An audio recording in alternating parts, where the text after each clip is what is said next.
Hello, good evening to all of you. I am going to upload this video for MA second semester students on Browning's Last Ride Together. And all of you know that Browning is a Victorian poet, and his philosophy of life is that of robust optimism. And he has written exclusively about love. After Donne, he is supposed to be the best poet of love in the entire English poetry. Or we can say we cannot go for that kind of categorization who is greater, who is not greater, but he is purer a poet. If you compare Tennyson and Browning and compare Arnold, there are three great poets, Tennyson, Browning, and then Arnold. You will find that he is quite different from these two. He is not. He has taken the purpose art for art's sake. His only concern in his life is to compose poems without any side issues. Like when you read Tennyson, you will find that Tennyson wanted compromise in science and religion. Somewhere his purpose was to bring a kind of synthesis, and the multiple crises that was there to be found in Victorian era, that is morality, Victorian prudery that is called, and because of industrialization and other evils that has been there, the split cultural divisions, and because of the Darwinism and all that. So the faith was in crisis that Matthew Arnold is very much concerned about. But these concerns are hardly to be found in Browning. He is a pure poet, that way we can say. And he has concentrated upon the powers of poetry, and his position among the Victorians can be related, can be compared with the position of Keats among the Romantics. Like Shelley and Wordsworth, they were a bit influenced by the French Revolution, and they wanted to bring some sort of, particularly Shelley, wanted to bring some sort of revolution and change the custom and system of his time. But Keats was completely unaffected by the contemporary political and social scenario. Rather, he concentrated harder on his art of poetry, and he lived a very different kind of a life. So his orientation was different. Same is the case with Browning, or we can say among the novelists, Jane Austen is very much like that. She was not at all affected by the socio-political changes that were taking place at the time when she was writing. So it can be said that Browning is a poet who feels that poetry should be written not for the socio-political reforms, but poetry should be written for the sake of having the aesthetic experience, aestheticism. So my point is, he is having lots of faith in God and afterlife. That is very significant to know. Browning, Shelley, they are Platonist in a way, and by period categorization of the period, Victorianism can be called a different period, but for me it is extension of Romanticism. I think so, because all those characteristics of romantic poetry is to be found in Victorian era also. The same love for nature, sensuous imagery, and pictorial quality and rhythm, and all other features like innovation in technique and lots of use of figurative language. So the importance of individuality, all these characteristics of Romanticism is to be scanned in Victorianism, and Browning is a poet who can be called um, pure poet, and one who believes in the transmigration of soul, because he has written great number of poems, at least 10-15 poems on love, and everywhere when the lover finds that he is not going to be able to unite with his beloved in this lifetime, he hopes to meet her in the next life, that is life after this life, that is life of heaven. In one of the poems, Porphyria's lover, what does the beloved and lovers, they are there, and when the lover comes to know that he is not going to be united in this life, he strangulates the lady, the beloved, by her hair, and puts her head upon his shoulder, and very calmly and coolly thinks about the next life, and he feels that if she was not going to be mine in this life, I did not let her become anybody else's, and that way we are going to meet in the next life, that is life after this, after death, and we will be living in heaven happily and peacefully. So again and again you will find this kind of attitude among the Victorian poets, like Tennyson is also there. He says that I will meet my pilot face to face.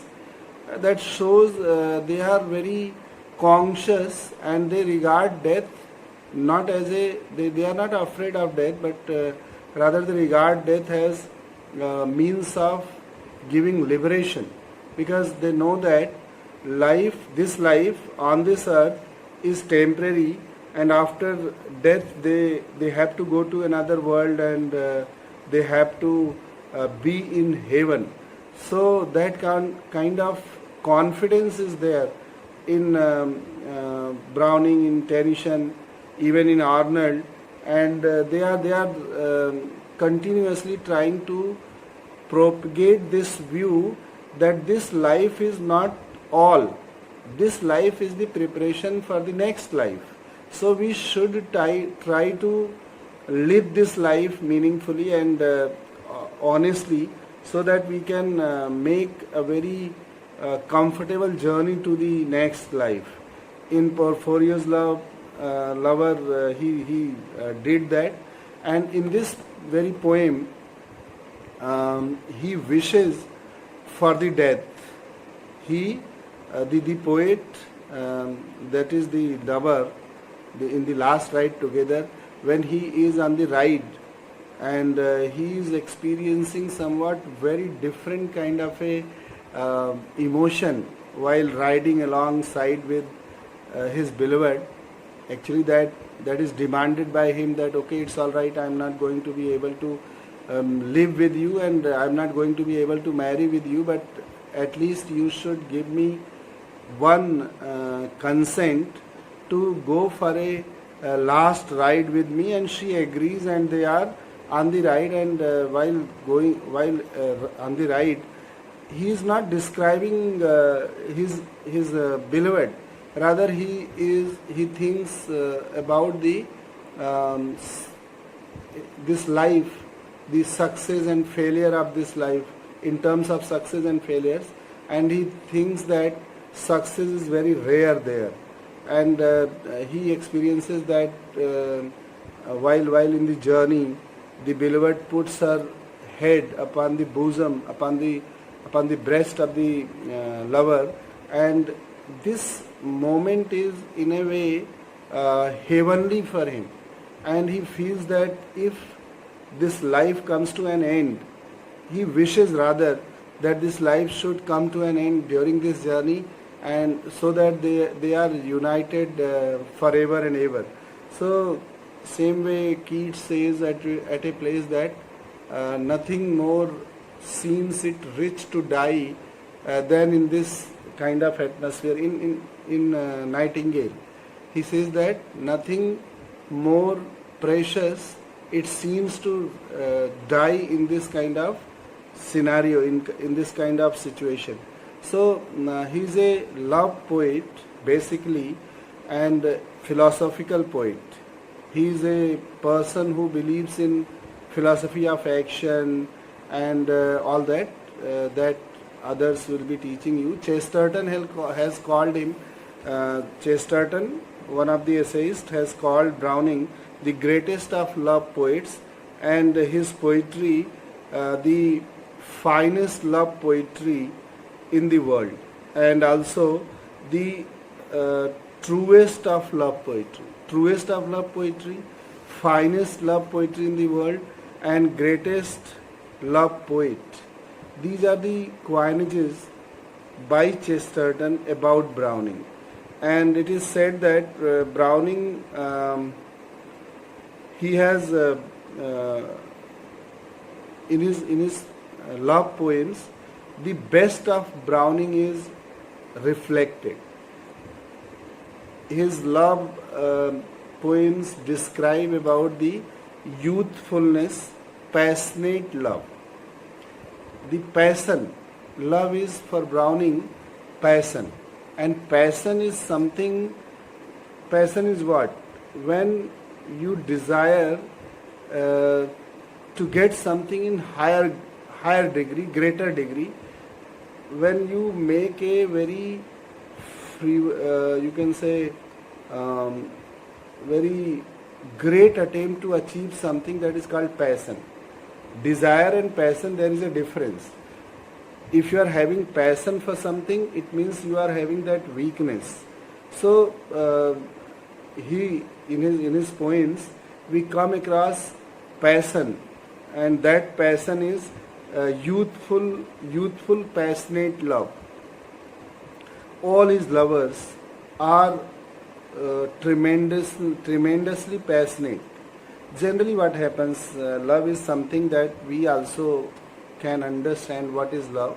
So generally what happens when the lover finds that he is not going to be united with his beloved, he gets frustrated.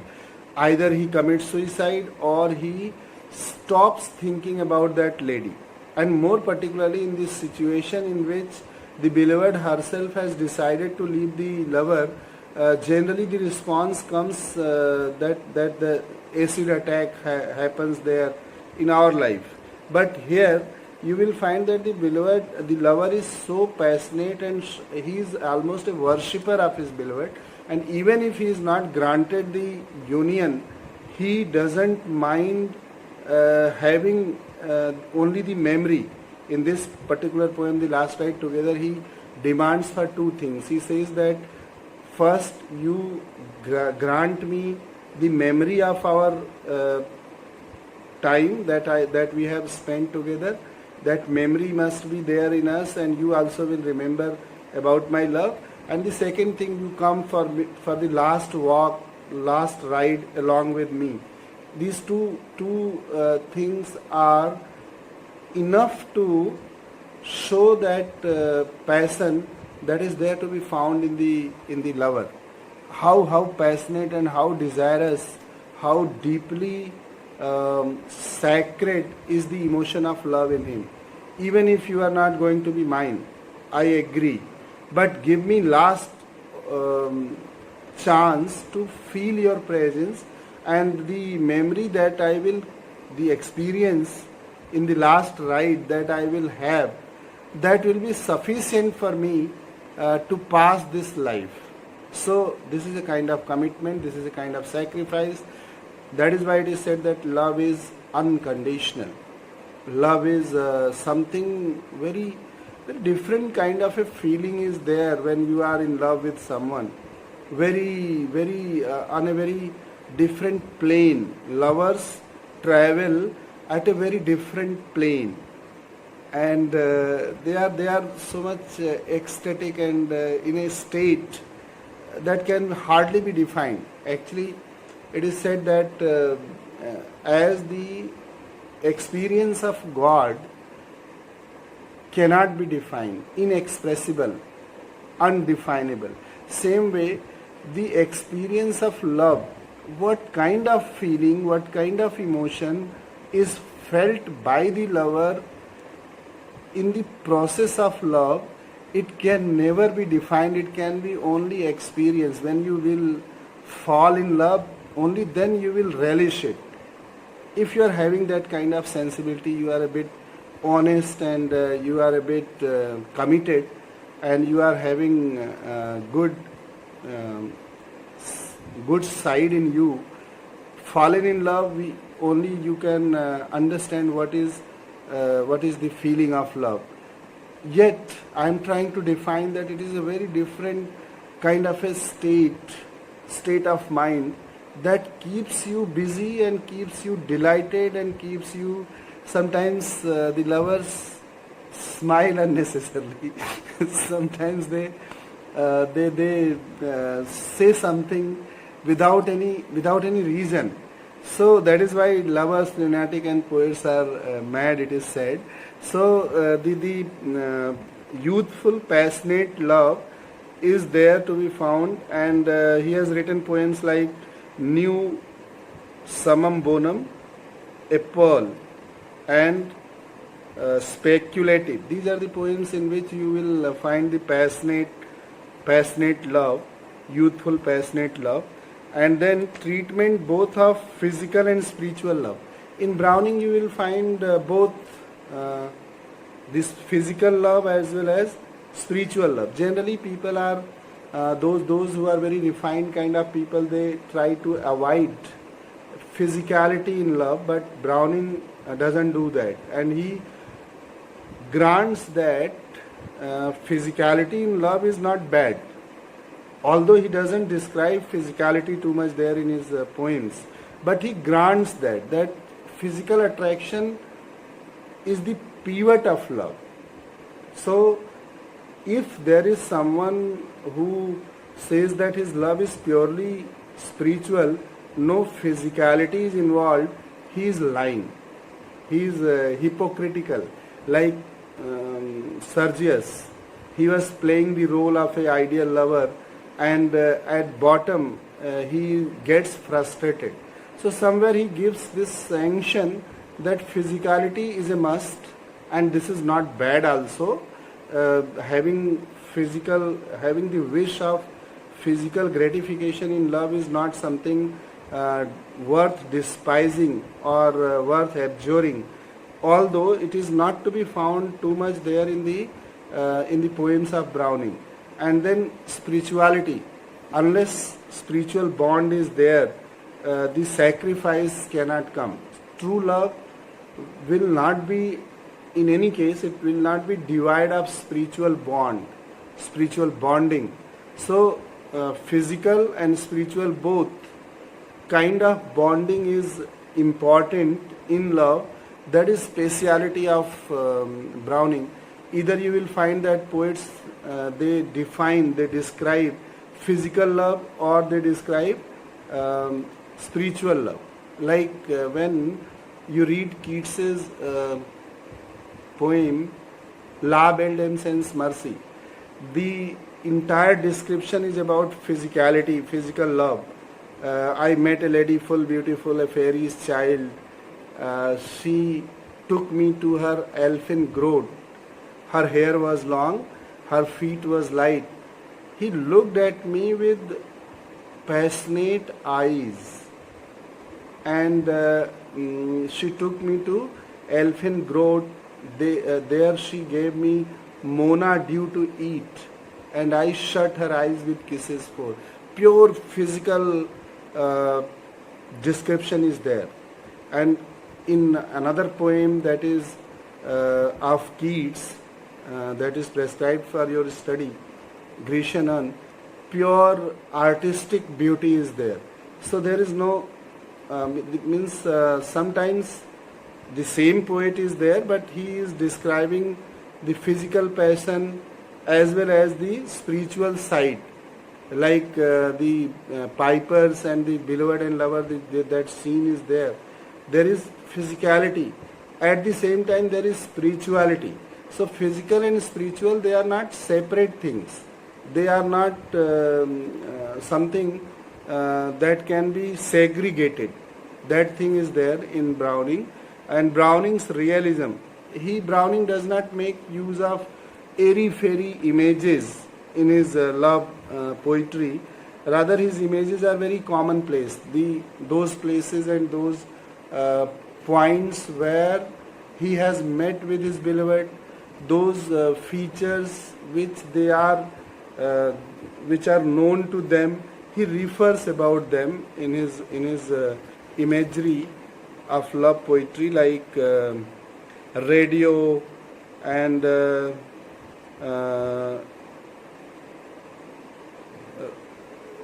that is objects and places associated with the beloved or with a moment of love. Though Elvin Hope, like he says, celestial time and man does not think about heaven but about a parasol. Some comment is there. So he is not in the habit of idealizing love. Rather, he is in the habit of using very natural and very realistic kind of images, like garden rakes, medicine, suburban streets, straws, bottles, pianos, window blinds, window panes.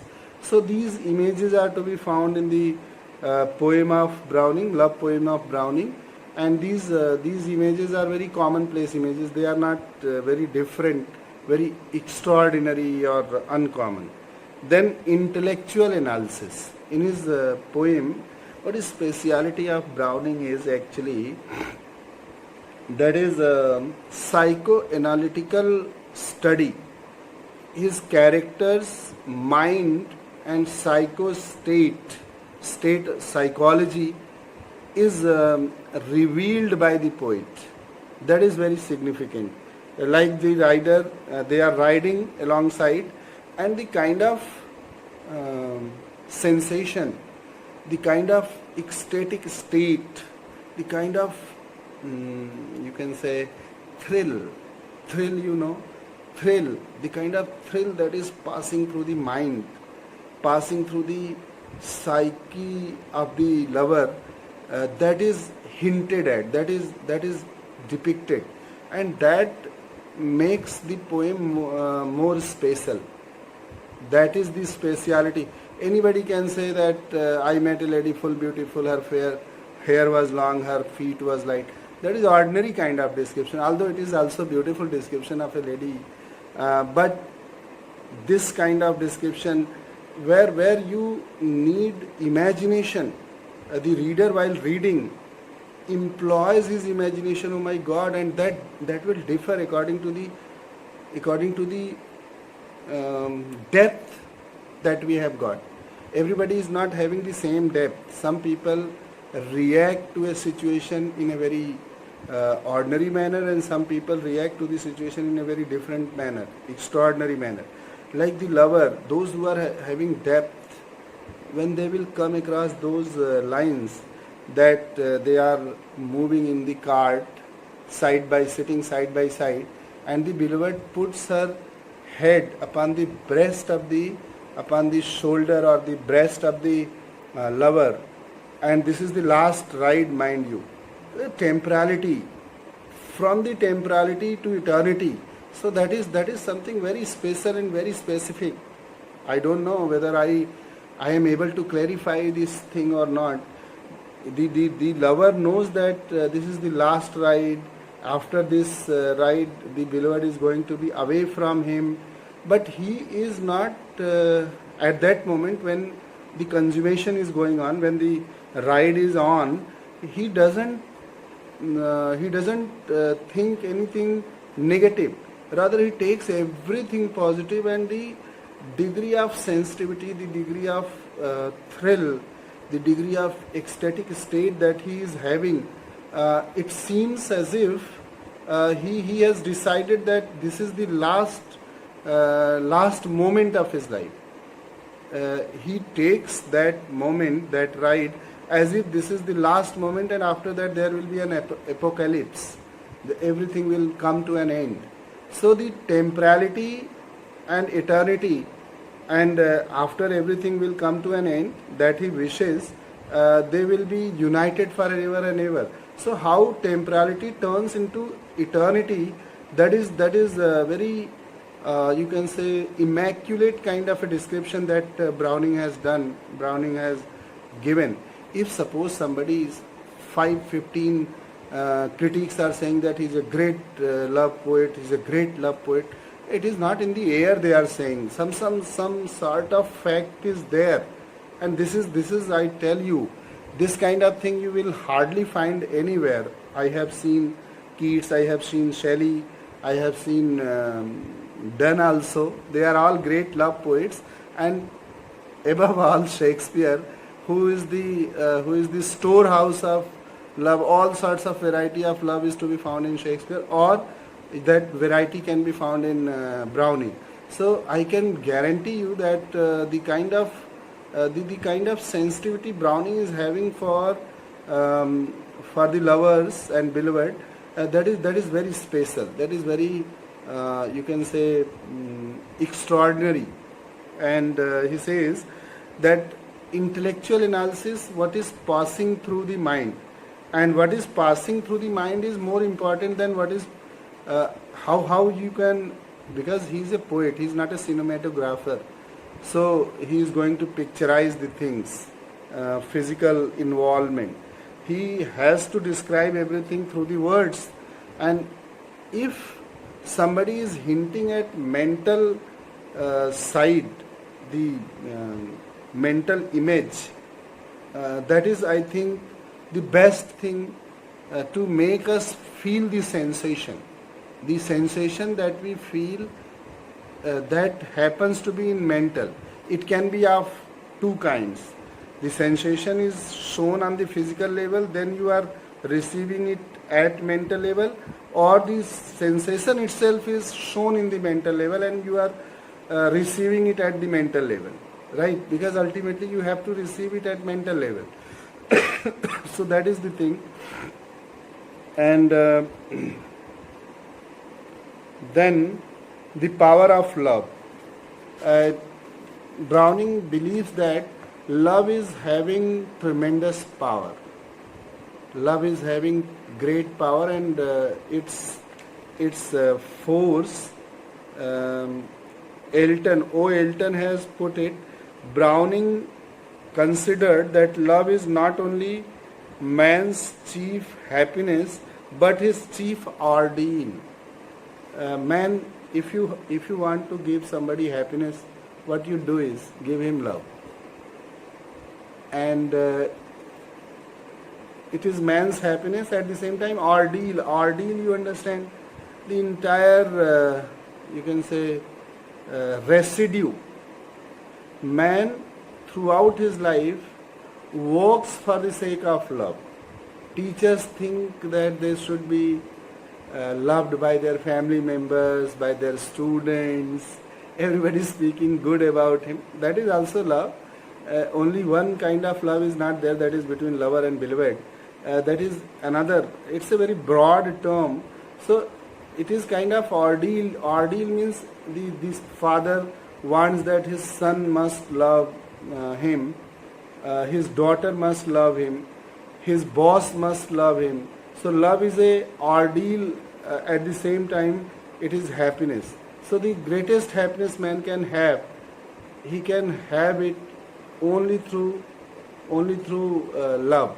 So love is something, and love conquers all. Chaucer has already said, प्यार से किसी को भी जीता जा सकता है, बशर्ते प्यार में वो कमिटमेंट हो.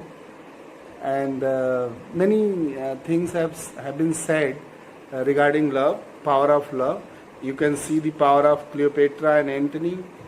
Antony leaves everything for the sake of Cleopatra. That is the power of love. Even his children, his estate, his honor as a soldier is also staked by him for the sake of love of Cleopatra. That is his identity. He is regarded to be the best soldier, all-time greatest soldier of the world. And that honor he staked for the sake of love. Just you can imagine. And that is why a critic has said that Antony, of all the men created in literary writing is the greatest masculine figure. Why? Because for the sake of woman, people make lots of compromise, lots of promises and all, and when the time comes to sacrifice, they run away, they retreat. This is the man who has made the promise and he has met the promise. He has completed his promise, staking his life, his honor, his wife, his children, his state, everything. That way he is the best masculine figure in the entire range of literary writing. So that is there, the force of love. Andra del Sarto, Paracelsus, Sordello, these are the poems where the power of love he has shown. Personal love, poetry, married love. And not only the unmarried couple or love between the beloved and lover is shown by Browning, he has shown the married love also, because he himself married his beloved wife, Elizabeth Browning, and he was having lots of deep kind of bond, very deep bond, and he lived very happily. He lived a very happy married life. So he paints that happy married life also, and then married love, and then impersonal love poetry. In married love, there is mention of such poems as By the Fireside. There is a poem By the Fireside in which the poet is sitting alongside with his wife, beloved wife, and they are remembering the past days, and they are in a way transferred into their past, and they are enjoying and relishing, and that kind of situation is there. Then a light, then thy breast, these are the lines. O thou soul of my soul. He says that you are the soul of my soul. Soul, you know, the kernel part, the most significant, the summum bonum, the you can say the flame, that is soul, the light, the energy, because of which we are living, right? So the soul of my soul, I shall clasp thee again. He thinks that going in heaven, I will once again be able to clasp you there, to hold you, to catch hold of you, and with God be the rest. With God be the rest. So this feeling that God is there in the heaven, and we have to go there, reach there, and live there. This feeling is always with the poet Browning, and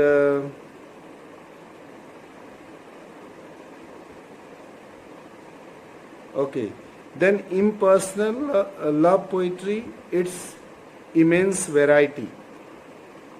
Personal love poetry is there, and then impersonal love poetry is there. How it is impersonal love poetry? A large majority of Browning poems of love are impersonal. Such poems are dramatic. He had a dramatic genius, you know. I will be talking about the dramatic monologue, or in other classes you might have got the dramatic quality. Drama is basically objective art. Last Duchess is there, and there is a Duchess and Duke. Description is about that. Poet makes character, and through character he speaks. That is impersonal love. And the Duke is very conservative, and he is showing the painting to someone and says that, look, that is my last Duchess. And he says that the kind of countenance she is having, the kind of smile that she is bearing on her face, the kind of smile that she is bearing on her face cannot be there on the face in the absence of familiarity.